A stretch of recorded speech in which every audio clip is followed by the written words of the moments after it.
caso un poco más sencillo y uno un poco más complicado, pero casos de la vida real. Este es un hombre de 27 años con un rash recurrente pruriginoso de 1 año de evolución que exacerbó desde hace 3 meses. Él fue tratado el año anterior con prednisona y hormonal, que no sabemos por qué le dieron hormonal, que es una vacuna bacteriana oral, es un inmunoestimulante. Y ahora, cuando llega a la consulta, él lo que está recibiendo es la combinación de loratadina y pseudoefedrina. Comentarios ahora de la información que tenemos hasta ahora, hasta esta línea. ¿Comentarios? Tratamiento también, maltratado, muy maltratado. Sí, bueno, tal vez la prednisona hace 1 año, si tenía una exacerbación, está bien para mejorarlo, pero de resto, esta combinación... Pero ahí no está usando un antihistamínico.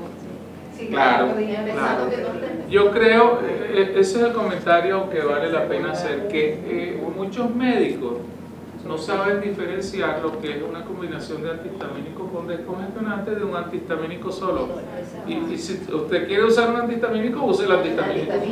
No hay ninguna indicación de sin embargo, en el otro salón preguntaron, bueno, pero y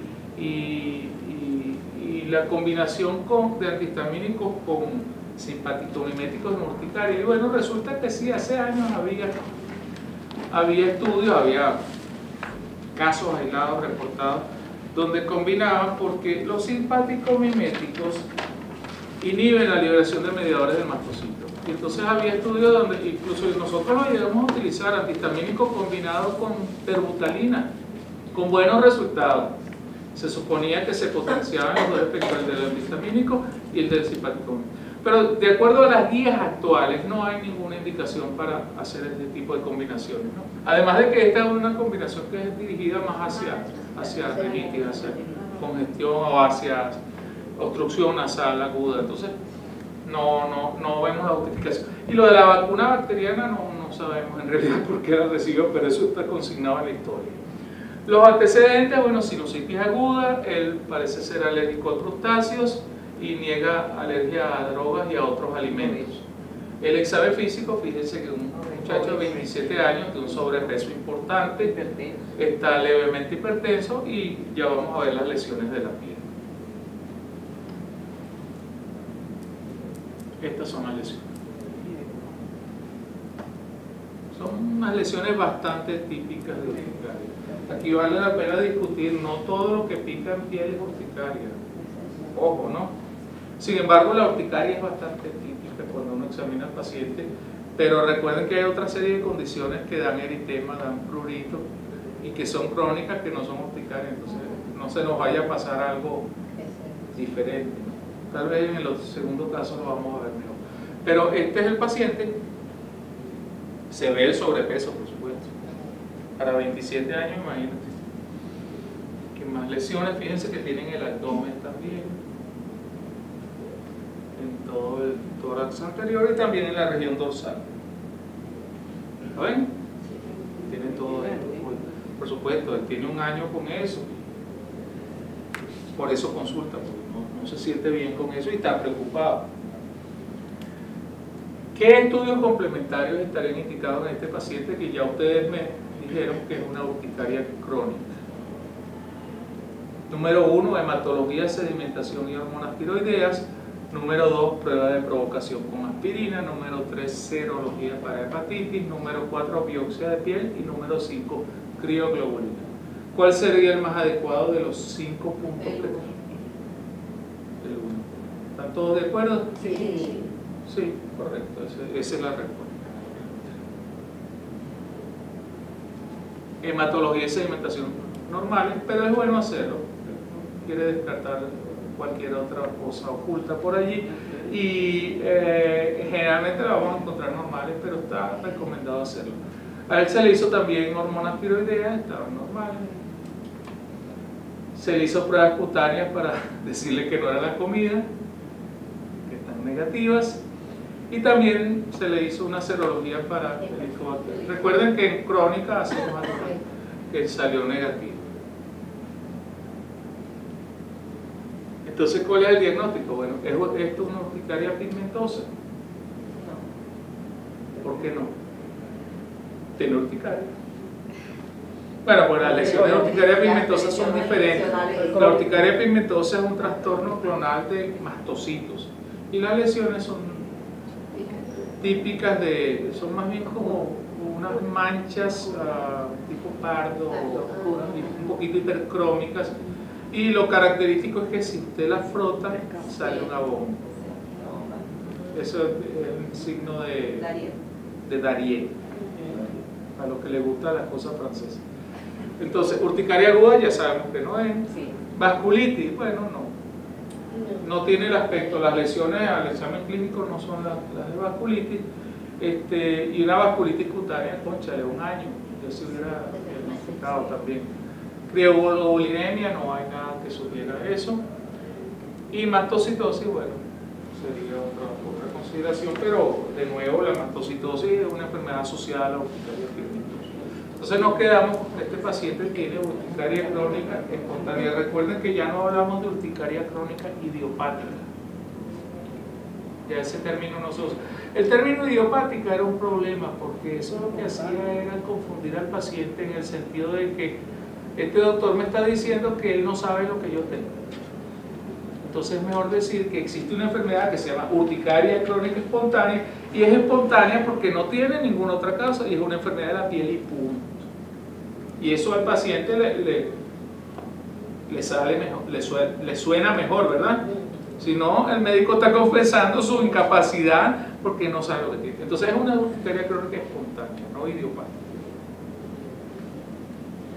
Y opciones terapéuticas más adecuadas de acuerdo con la medicina basada en evidencia en este paciente, tenemos 5 elecciones: antihistamínicos, corticosteroides, ciclosporina, cimetidina y doxepina. Todos saben lo que es doxepina. Es un antidepresivo tricíclico que tiene efectos antiserotoninérgicos y antihistamínicos y se ha usado en urticaria. En Venezuela no existe, pero se ha usado con eficacia en urticaria, pero básicamente por el efecto antihistamínico. Entonces, ¿cuál sería el tratamiento de primera elección en este paciente que tiene urticaria crónica espontánea, tiene 27 años?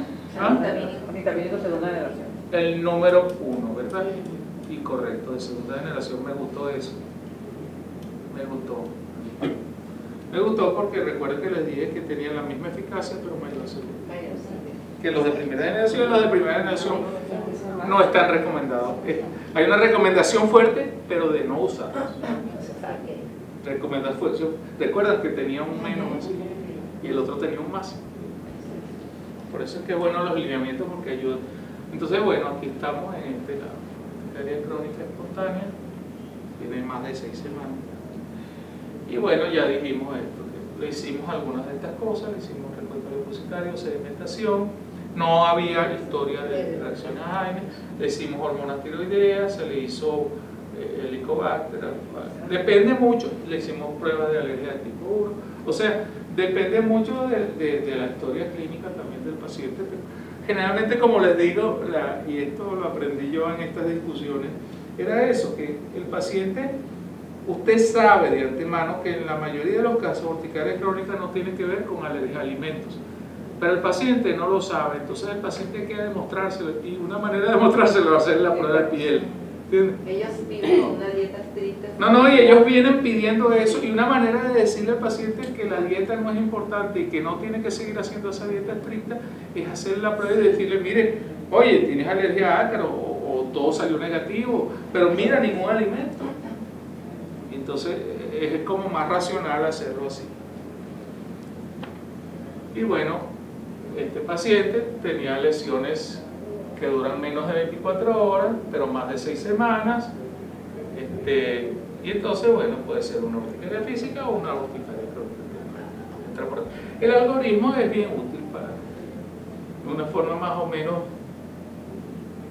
fácil considerar el diagnóstico. Y yo les puse 2 casos de urticaria crónicas porque es lo que más vemos en la consulta. Cetiricina, bueno, cualquier antihistamínico, pero la cetiricina, la pregunta siempre es, bueno, la cetiricina y la hidroxicina. La cetiricina es el metabolito de la hidroxicina.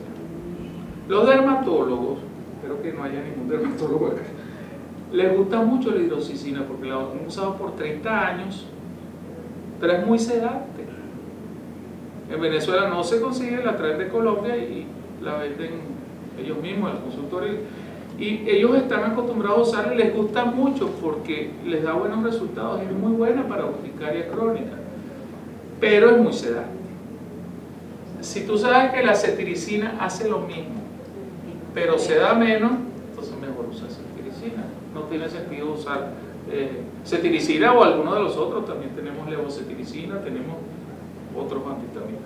Y luego en eficacia son comparables tanto la cetiricina como la levo, pero la cetiricina como la hidroxicina, pero la hidroxicina es más sedante. ¿Ok? Entonces mi recomendación, usen cetiricina. Si quieren usar hidroxicina, usen cetiricina, para que el paciente no se les vaya a quedar dormido y se vaya a estrellar en la carretera. Y también necesitan menos dosis, es mucho más cómodo la dosificación, ciertamente.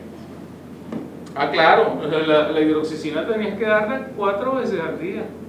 Sí. Y esta es una sola vez al día. Bueno, gracias doctora, eso es una gran observación. Este es un estudio, compararon cetiricina y Fexo. Fíjense que en general los antihistamínicos de segunda generación o no sedantes, todos son eficaces y seguros en urticaria crónica. En este estudio fue mejor la cetiricina, 52% contra 4%. En cambio, 53 no mejoraron contra 11. Entonces, fue mejor, pero todos tienen, digamos, buenas evidencias de que funciona. Y aquí es un estudio de aumento de dosis con cetiricina. Los pacientes venían recibiendo, mejoraron y tal, pero los que le aumentaron la dosis en este segundo periodo siguieron mejorando más que los que no le aumentaste la dosis. Entonces, digamos, hay evidencias de que aumentando la dosis se obtienen buenos resultados y no se paga un precio en más efectos adversos. Esto ya lo vimos. Doctor, perdón, ¿y el uso de esteroides tópicos? No tiene ningún efecto ni ninguna indicación. Nosotros frecuentemente vemos pacientes que vienen, no tienen ninguna indicación. La única indicación de esteroides en pacientes con urticaria crónica sería exacerbaciones y por periodos cortos de tiempo. Sí, pero tengo si una en el caso experiencia. oral, en el caso sería oral. No, pero yo tengo una experiencia. Oral, claro, oral. ¿De qué dice tópico? No, tópico, la crema, crema. No hay ninguna indicación. Yo tengo una experiencia con una persona que hace ese tipo de exacerbaciones por periodos cortos, ¿verdad? Urticariformes, pero justamente en los pliegues glúteos y toda esa zona. Y nada más le hacen en esa zona. Y son así como urticariformes, son descamativas, ¿verdad? Y yo le coloco antihistamínico vía oral, ¿verdad? Pero esa persona dice que cuando se coloca... Sí, pero ese paciente más probablemente tiene una reacción por contacto, porque la urticaria no es una enfermedad descamativa. Es lo único que yo veo que ese paciente puede tener una urticaria por contacto o urticaria por presión también. Entonces de todas maneras, en general, urticaria, los corticosteroides tópicos en piel no tienen ninguna indicación. Estos son algunos de los estudios con dosis elevadas de antihistamínicos. En este estudio, 80 pacientes fueron tratados con levocetiricina o de loratadina. Y fíjense en 3 dosis. Daban 5, aumentaban a 10, duplicaban y cuadruplicaban. Cada dosis la daban por una semana. O sea, 5 si no mejoraba le daban 10 y si no mejoraba otra semana le daban 20. 9, 8 y 5 pacientes respondieron a levo y 4, 7 y 1 respondieron a desloratadina en las dosis de 5, 10 y 20. O sea que un grupo importante de pacientes que no respondía a la dosis inicial respondía a dosis mayores. Levocetiricina alivió los síntomas de 7 pacientes no respondedores a desloratadina, que esa es el otro truco que uno hace. Un paciente que no responde a un antihistamínico, uno podría probar otro grupo químico diferente. Mejoría de más del 50% de calidad de vida a las 3 semanas, 62% en levocetiricina y 46% en desloratadina, y 63% de los pacientes tratados con levocetiricina reportaron disminución de la somnolencia. Recuerden, hay trastornos del sueño, pero cuando uno aumenta la dosis y logra controlar la urticaria, entonces mejora el sueño. O sea que eso sugiere que el trastorno del sueño era inducido por la enfermedad de base. El otro estudio es en urticaria por frío. Estos eran 30 pacientes con urticaria por frío que recibieron placebo de loratadina 5 o 20 miligramos por 7 días con periodos intercalados sin tratamiento de 14 días. En este caso ellos usaron un aparato que induce las lesiones de a través del frío, induce las lesiones de urticaria por frío y miden el umbral necesario para inducir los agonios. Entonces hacen unos índices que se llaman así, CTT y CTT. Entonces, claro, tú das el medicamento y ves con qué cantidad de frío se produjo la lesión y entonces mides el umbral. Entonces ellos vieron que hubo mayor reducción de los jabones con 20 que con 5 miligramos. O sea, la dosis mayor daba mejores resultados. Y mejoría de los índices de umbral. O sea, aumentó el umbral necesario de frío para producir la urticaria. ¿Ok? Entonces, ese es otro estudio de aumento de dosis. Vamos a seguir adelante. Aquí está lo que usted decía de los esteroides. 3 a 7 días de esteroides orales en caso de exacerbación. ¿Okay? Y el aumento de dosis hasta 4 veces.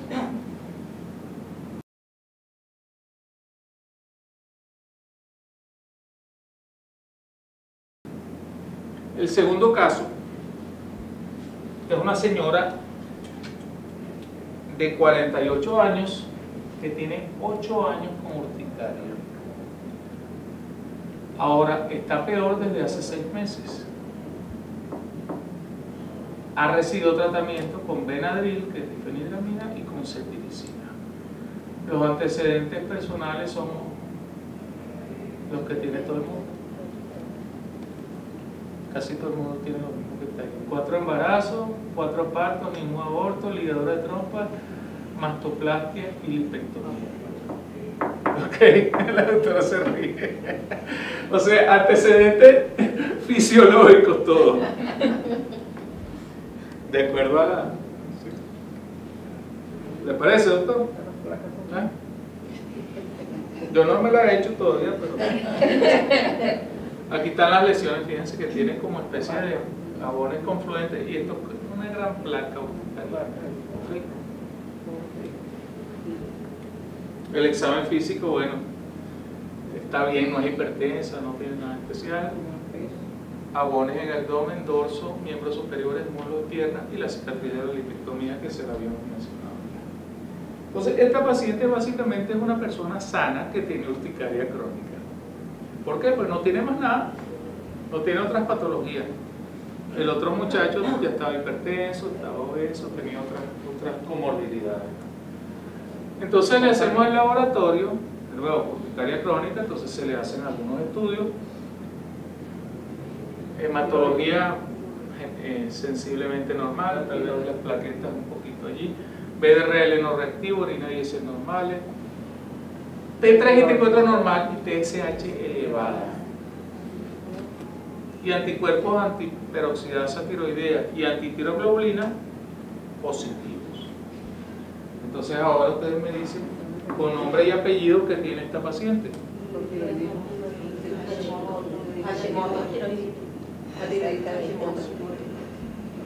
Se pelaron todos. Tiene urticaria crónica asociada con tiroiditis autoinmune, ¿verdad? Sí. ¿Es o no es? Sí. Hay que poner nombre y apellido. Pruebas de alergia le hicimos de nuevo. Es alérgica a los ácaros y tal. Y más nada. Nada especial. Entonces, ¿qué tiene esta paciente? Tiene dermatitis atópica. ¿Por qué? ¿Cómo es la dermatitis atópica del adulto? Placas descamativas, prurinosas y pliegues. No se parece a una. En niños pequeños a veces se confunden porque hacen las pápulas y de repente hacen algún otro abón y entonces a veces, y yo creo que los niños con dermatitis atópica también tienen una prevalencia aumentada de urticaria. Estoy preguntándole al doctor porque yo estoy dando mi opinión, pero como él es el experto también, una de las personas que más sabe de alergia en los niños del doctor Ortega Tamayo, que está aquí presente. ¿Usted pensaría eso, que los niños con dermatitis atópica también tienen mayor prevalencia de urticaria? No. Pero en el estudio de TAC, ¿vieron eso, doctor? El estudio de TAC dice eso, que más frecuentemente hacen urticaria asociada si no son tratados, y si se tratan se reduce la frecuencia de urticaria. Pero bueno, es cuestión de discutir, pero yo tengo esa impresión. Entonces, dermatitis atópica del adulto es una enfermedad eczematosa más bien, es un tipo de eczema crónico y las lesiones no se parecen a una urticaria. ¿Tiene escabiosis esta paciente? ¿Por qué no? En ocasiones llega un paciente que tiene algo en la piel que parece una urticaria y puede ser una escabiosis. No tiene las pápulas típicas en los sitios, especialmente sitios de calurosos, genitales, axilas, pliegues interdigitales, pliegue interglúteo, esas son las zonas donde. Y recuerden siempre preguntar el antecedente epidemiológico. ¿Hay alguien más en su casa que tiene picazón? Eso es una cosa que... Pica de noche. ¿Tiene un linfoma cutáneo de células T?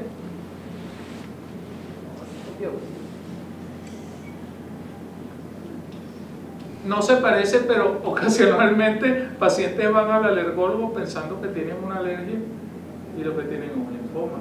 Ojo, ¿no? A mí se me pasó un caso de una niña de Valencia. Una niña, una adolescente de Valencia que vino con diagnóstico de dermatitis atópica severa y bueno, yo todavía dudé, pero lo referí a pedí otra consulta y era un linfoma cutáneo. O sea, se nos puede pasar, se puede confundir, especialmente con dermatitis atópica, más que con urticaria. Pero doctor, si tiene 8 años con una lesión, yo creo que eso no. Claro, ese es un dato en contra de que tenga un linfoma, claro. Igual que es un dato en contra de que tenga una vasculitis, por ejemplo. Una vasculitis también se hubiera diagnosticado. ¿Dermatitis herpetiforme? ¿Por qué? No son vesículas que duelen. Correcto. La dermatitis herpetiforme es una erupción vesicular, básicamente, y tiene también ciertos sitios de predilección. Entonces tenemos que esta paciente tiene esto, una urticaria crónica asociada con una tiroiditis autoinmune. ¿Sí? Doctor, una pregunta.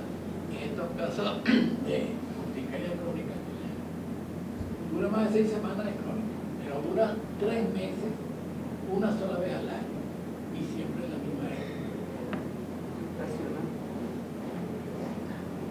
¿Usted lo está diciendo como una afirmación o está preguntando? Como estación. Que tiene caso. Es un caso. Ah, tienes un caso. Tú, Ok. podemos pensar que es urticaria crónica, pero dura más de 6 ¿Pero qué es estacional? Estacional. Eso Ambiental. ese es todo el mundo. Lo primero que hay que pensar en algo estacional. Un ambiente físico. ¿Cuál podría ser? Clima. Polen, El polen. ácaros. Ya lo dijo. Polen.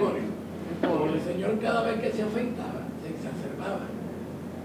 Porque el hombre era sensible a una planta que ahora no abunda en Caracas, que se llama acacia de Siam, Acacia. color amarilla.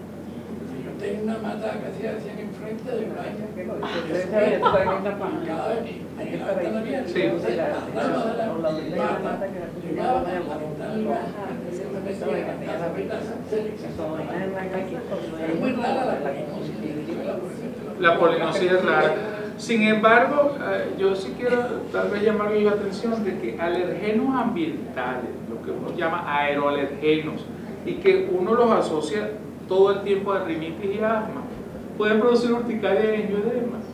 Y uno lo sabe porque esos pacientes vienen con rinitis, con conjuntivitis y vienen con un párpado o con abones por acá, y a veces hacen incluso la exposición alergénica tan intensa que hacen urticaria generalizada. Entonces, no es que sea la causa más común, pero sí hay que considerarlo, sobre todo esos pacientes que tienen también alergia, rinoconjuntivitis o asma. Eso también. ¿Qué? ¿Crees que? No. Entonces, esta paciente que tiene urticaria crónica con tiroiditis autoinmune, habría que considerar hacerle una prueba de suero autólogo, porque la asociación es muy fuerte entre urticaria crónica autoinmune con anticuerpos contra el receptor de IgE y tiroiditis autoinmune. Entonces, nosotros ahora consideramos la tiroiditis autoinmune como un marcador de urticaria crónica espontánea autoinmune, ¿ok? Porque la asociación es muy fuerte, entonces es una buena indicación. Yo cada vez hago más esa prueba. Yo al principio no la hacía, Tengo tiempo haciendo. y no la hacía porque yo decía, esto es académico, porque esto para nada me va a variar el manejo del paciente, el tratamiento va a ser igual. Pero ahora no, porque ahora tenemos cosas para estos pacientes, Oiga, para las se le cosas pone autoinmunes. Tenemos tratamientos que antes no teníamos para eso. Entonces, ¿cuál sería el tratamiento? Bueno, antihistamínico. Yo digo que no, porque ya ella usó, tiene años usando difenidramina, etc. Corticosteroides, ya lo discutimos bastante, no sería la primera opción, sino para exacerbación. Entonces nos quedamos con estas tres. Ciclosporina, si es así deberíamos referirlo a alguien que tenga experiencia, porque es muy nefrotóxica y yo le tengo mucho respeto, porque es nefrotóxica. Pero es eficaz, tiene evidencia científica buena. Omalizumab me encanta, pero el problema es... el costo. El seguro lo da. Doctor, sí, pero para Ah, pero usted no va a poner. Ah, bueno. Es una decisión muy personal, ¿no? Sí.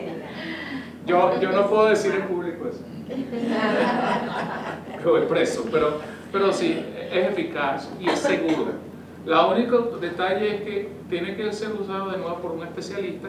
Tienen que medir niveles de IgE, porque la dosificación es con niveles de IgE y peso del paciente, y cuando le inyectan, el paciente se tiene que quedar en el consultorio porque puede dar reacciones anafilácticas. Entonces hay que observar al paciente por un buen rato. Y la recomendación nueva ahorita es que el paciente debe portar adrenalina después de ese vasutazo. Debe llevar EpiPen, adrenalina autoinyectable. Entonces, y tiroxina, bueno, este paciente tiene autoinmunidad tiroidea y tiene alteración de función. Entonces, tiroxina estará indicado. Fíjense, la prevalencia de anticuerpos antitiroideos en pacientes con urticaria crónica es mucho mayor que en control sano. Entonces hay una... Y por ejemplo, todos los parámetros mejoraron dando tiroxina. Los parámetros de urticaria mejoraron cuando trataron la tiroiditis autoinmune. Ahora, el problema es en pacientes eutiroideos. Esa es la gran discusión. ¿Le vas a dar hormona tiroidea a un paciente eutiroideo como para tratar la urticaria? A pesar de que tiene autoinmunidad, pero no tiene trastorno funcional. Entonces, en este caso, estos 7 pacientes mejoraron. Pero como esa discusión existe, yo prefiero manejar a estos pacientes con el endocrinólogo, que tomemos la decisión en conjunto. Pero bueno, hay estudios que dicen que sí se puede usar. Muchas gracias.